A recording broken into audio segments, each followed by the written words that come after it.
हिंदुस्तान के इर्द गिर्द जियो पॉलिटिकल रंबलिंग हो रही है। जी हाँ, जियो पॉलिटिकल रंबलिंग हो रही है। रंबलिंग का मतलब है गुड़गुड़ाहट। पेट पेट के अंदर जब पेट खराब होता है तो गुड़गुड़ाहट होती है, इट्स कॉल्ड रंबलिंग। रंबलिंग हो रही है, हलचल हो रही है, कुछ बदलाव दिख रहे हैं। और ये कैसे इसका अंदाजा लगाया जा सकता है, वो हमारे जो फॉरेन मिनिस्टर हैं जयशंकर साहब, उनके पिछले एक महीने के अंदर मुख्तलिफ फोरम्स पे जो बयान आए हैं, उनको आप ध्यान से उन पे गौर कीजिए। उनकी जो बात हुई है वो बात हुई है स्ट्रेटेजिक न्यूट्रलिटी की बात, जिसके अंदर उन्होंने इस चीज पर जोर दिया है कि हम रूस के साथ भी संबंध रखेंगे, अमेरिका के साथ भी संबंध रखेंगे, और स्ट्रेटेजिक न्यूट्रलिटी या एक्चुअली स्पीकिंग स्ट्रेटेजिक ऑटोनॉमी, ये हमारा प्रिंसिपल शुरू से रहा है और हम इसी को फॉलो करेंगे।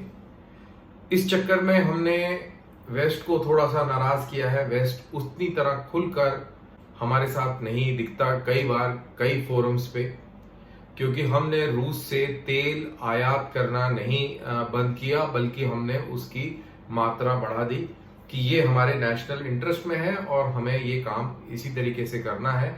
और हमारे जो संबंध है रशिया के साथ वो बहुत ही रिवायतन है, बहुत पुराने समय से हैं, और हम उनको ऐसे खराब नहीं करेंगे। मैं इसका पूरी तरह समर्थन करता हूं। मेरे ख्याल से शायद ही कोई ऐसा राइट थिंकिंग भारतीय होगा जो इस मौकफ का, इस स्टैंड का समर्थन ना करता हो।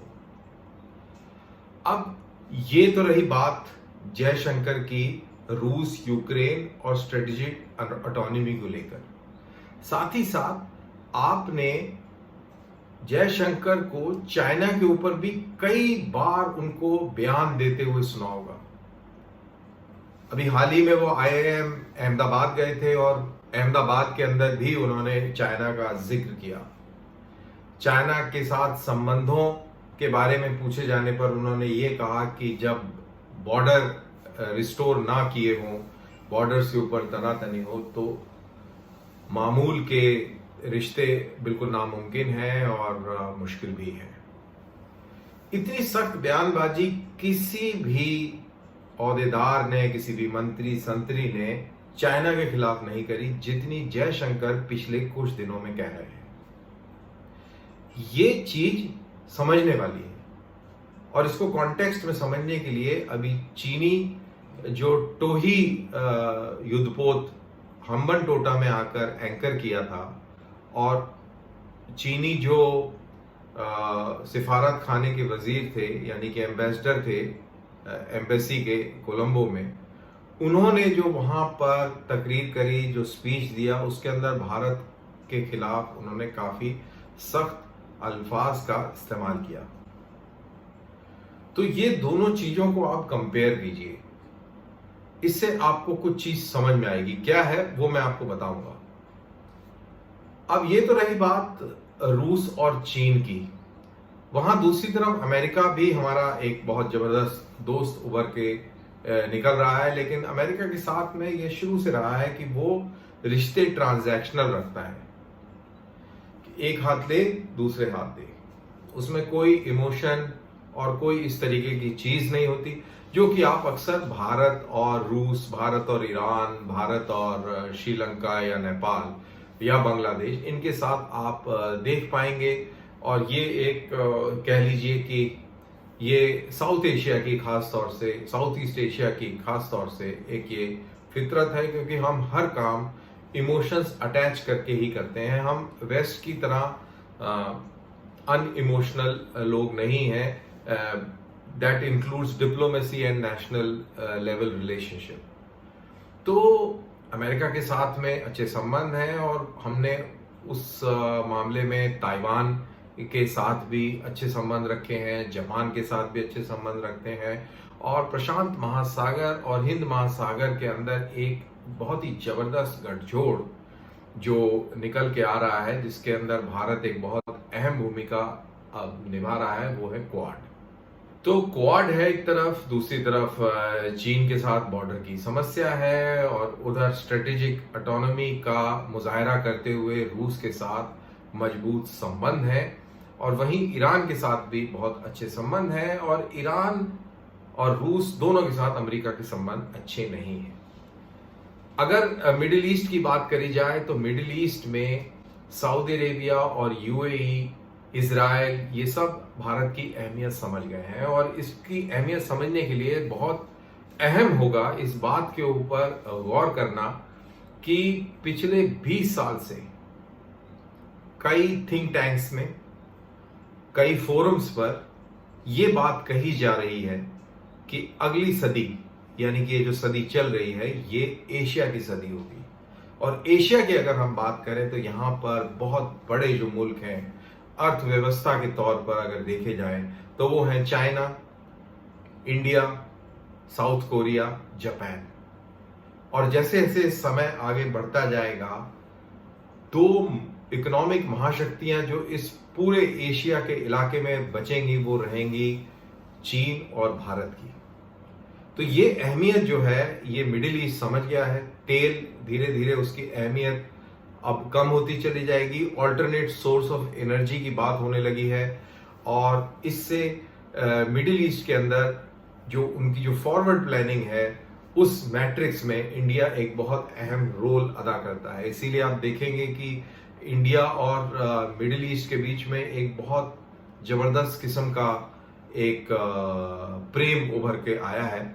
और वैसे हमने हमेशा अच्छे संबंध रखे हैं मिडिल ईस्ट के साथ, लेकिन पाकिस्तान की वजह से और पाकिस्तान का ओआईसी के अंदर एक अहम रोल जो हमने देखा, जिसके अंदर उसने पूरी कोशिश पिछले कई दशकों में एंटी इंडिया एक सेंटिमेंट और एक मुस्लिम एक यूनिटी जो एंटी इंडिया हो उसको बनाने में बहुत जोर लगाया। लेकिन वो बात और है कि अरबी जो लोग हैं वो इतने बेवकूफ नहीं हैं। मैं इसलिए शब्द का इस्तेमाल कर रहा हूं क्योंकि देखिए आज जब मैं ये बात कर रहा हूं तो भारत की इकोनॉमी 5वें स्थान पर है, इंग्लैंड को पीछे छोड़ गई है। अब कई लोग पूछते हैं, कई लोग बात भी करते हैं कि यार इतनी बड़ी इकोनॉमी बन गए हम, लेकिन फर्क तो कोई नजर नहीं आ रहा है। तो ये आपको ये क्लियर कर दे कि इतनी बड़ी इकोनॉमी का मतलब है कि इस पूरे कंट्री की जो इकोनॉमिक जो वैल्यू है, इकोनॉमी की जो अर्थव्यवस्था की जो पावर है वो यूनाइटेड किंगडम से पार हो गई है। लेकिन जो जीडीपी है वो यूनाइटेड किंगडम से बहुत कम है। यानी कि औसतन आय भारतीय की अगर एक औसतन आय ब्रिटिश नागरिक के साथ में उसकी तुलना करी जाए तो उसमें जमीन आसमान का फर्क है। ये दो अलग अलग चीजें हैं। जो जीडीपी है वो अलग तरीके से कैलकुलेट होती है, और जो इकोनॉमी की स्ट्रेंथ है वो एक अलग तरीके से कैलकुलेट होती है। तो हम इस विषय में नहीं जाएंगे, बट ये इसको चिन्हित करना बहुत जरूरी है कि भारत की इकोनॉमी अब 5वें स्थान पर है और ब्रिटिश इकोनॉमी 6ठे स्थान पर है। तो इसीलिए ये मैंने ये कहा कि अरबी ममालिक इतने बेवकूफ नहीं हैं, क्योंकि पाकिस्तान भी हमारे साथ आजाद हुआ और वो पता नहीं 20वीं, 21वीं या 26वीं किश्त जो है लोन की आईएमएफ से लेने के लिए तैयार खड़ा है। आधे से ज्यादा मुल्क पानी में डूब चुका है, गुर्बत और बदहाली चरम पर है, इस्लामिक चरमपंथी जो है आए दिन सिर उठाते रहते हैं, धमकियां देते रहते हैं, और पूरे मुल्क को एक इस्लामी मुगालते में रख के उनको पिछड़ा और जाहिल बनाने का काम अक्सर उनकी सियासी पार्टियां और उनके मजहबी इदारे करते हैं। वो उनकी मजबूरी है, दरअसल ये उनकी बेवकूफ़ी है। तो ये सारी जो चीजें जो मैंने आपको अभी बयान करी, ये इस चीज को इशारा करती है कि इस इलाके के अंदर जियो स्ट्रेटेजिक रंबलिंग हो रही है।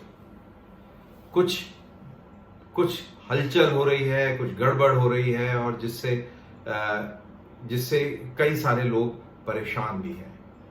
अब मैंने जो शुरू में बात कही कि जयशंकर के जो स्टेटमेंट है वो बड़े दिलचस्प है, उनको नोट करना चाहिए हमको। और वो नोट क्यों करना चाहिए, वो कहाँ किस तरफ को इशारा करते हैं। अब देखिए, जैसा कि हम सब जानते हैं कि इंडिया और चाइना के कोर कमांडरों के बीच में कई सारी वार्ताएं हुई हैं लद्दाख के अंदर। मेरे ख्याल से शायद 16 या 17 कुछ ऐसी हो गई हैं। अब तो इतनी सारी हो गई कि गिनती भी रखना थोड़ा मुश्किल हो गया है, लेकिन उससे कोई फायदा होता दिख नहीं रहा है। और ये एक फ्रस्ट्रेशन का कारण है, जो फ्रस्ट्रेशन आपको जयशंकर के चाइना रिलेटेड बयानों के थ्रू नजर आता है। यानी कि मिलिट्री लेवल की जो टॉक्स है वो कहीं लेकर नहीं जा रही, कहीं विवाद को हल करता नजर नहीं आ रही। और चीन भी आपको इतनी आसानी से आपके साथ में यारी दोस्ती नहीं कर लेगा, वो तनाव को इतनी आसानी से नहीं छोड़ेगा, क्योंकि इस पूरे सीमा तनाव का जो बेस है वो दरअसल साउथ चाइना सी, प्रशांत महासागर और भारत की क्वाड के अंदर अहम भूमिका है। तो ये एक बहुत ही पेचीदा मसला है, ये बिल्कुल प्योर ब्लैक एंड व्हाइट नहीं है।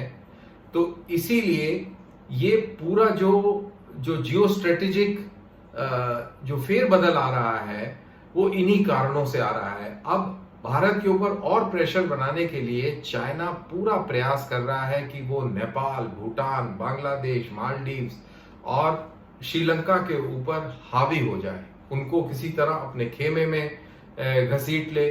और खेमे में घसीटने का तरीका चीनियों का बड़ा सिंपल है, बहुत सारे लोन दे दो, फिर लोन वापस ना कर पाए तो फिर उनके इलाकों की लीज ले लो। ये काम इन्होंने श्रीलंका में हम्मन टोटा में किया। श्रीलंका की आर्थिक हालात हम सब ने देखे पिछले बीते दिन, कैसी परिस्थितियां बन गई थी, सिविल वॉर जैसी परिस्थितियां थी, और ऐसी परिस्थितियों से श्रीलंका गुजरा। उधर बांग्लादेश के माथे पर भी खूब पसीना आया हुआ है, उसको भी डर है कहीं श्रीलंका जैसा हाल ना हो जाए। और वहां ऊपर नेपाल और भूटान सतर्क है। पाकिस्तान, जैसे मैंने बोला पहले कि ये बहुत ही इसके जो हुक्मरान हैं ये बहुत ही बेवकूफ वाली हरकतें करते हैं, भारत से इतनी नफरत रखते हैं। दरअसल हिंदू हेट इतनी जबरदस्त है कि उस नफरत में उन्होंने अपने आप को इतने खंजर मार लिए हैं कि अब वो लहूलुहान हो चुके हैं और उनको समझ नहीं आ रहा कि हम अपने आप को कैसे बचाएं। चाइना ने वहां पर इतना इन्वेस्टमेंट कर दिया है और उस इन्वेस्टमेंट के बोझ के तले पाकिस्तान धंसता चले जा रहा है। तो ये मैंने इस पूरे इलाके का एक पसमंजर पेश किया है कि कैसे यहाँ पर जियोपॉलिटिकल रम्बलिंग्स हो रही हैं और कि कैसे ये पूरा माहौल यहाँ पर शिफ्ट हो रहा है। और इसी के चलते हमको ये भी समझना है कि भारत जो अब जिस इकोनॉमिक दौर से गुजर रहा है, जिन इकोनॉमिक परिस्थितियों से गुजर रहा है, पॉजिटिव परिस्थितियों से गुजर रहा है, ये बहुत अहम है। इसके अंदर कोई भी कुताही हुई, कोई भी गड़बड़ हुई तो जो हमारी जो दिशा है वो खराब हो सकती है। हमको इंटरनल जो अंदरूनी हालात हैं उनके ऊपर निगरानी रखनी पड़ेगी, उनके ऊपर बहुत सख्ती से उस पूरी अपनी परिस्थिति के ऊपर पहरा रखना पड़ेगा और किसी भी हालत में कोई भी चीज को खराब होने से रोकना होगा, बचाना होगा।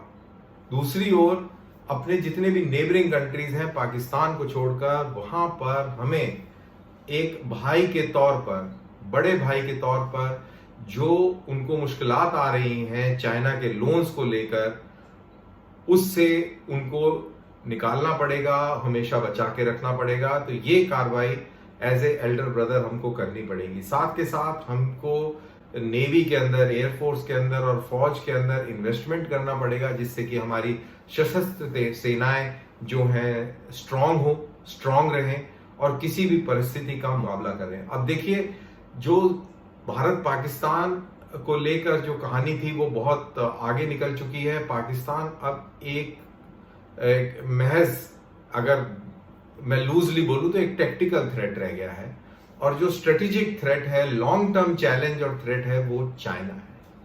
तो चाइना के हिसाब से हमको मुल्क को तैयार करना है, हमको production, industrialisation, foreign direct investment और ये सारी चीजें, आत्मनिर्भर भारत, इन सबको लेकर आकर इस मुल्क को इतना मजबूत करना है कि हम ये जो सदी है इसके अंदर एशिया के टाइगर उभर कर निकलें।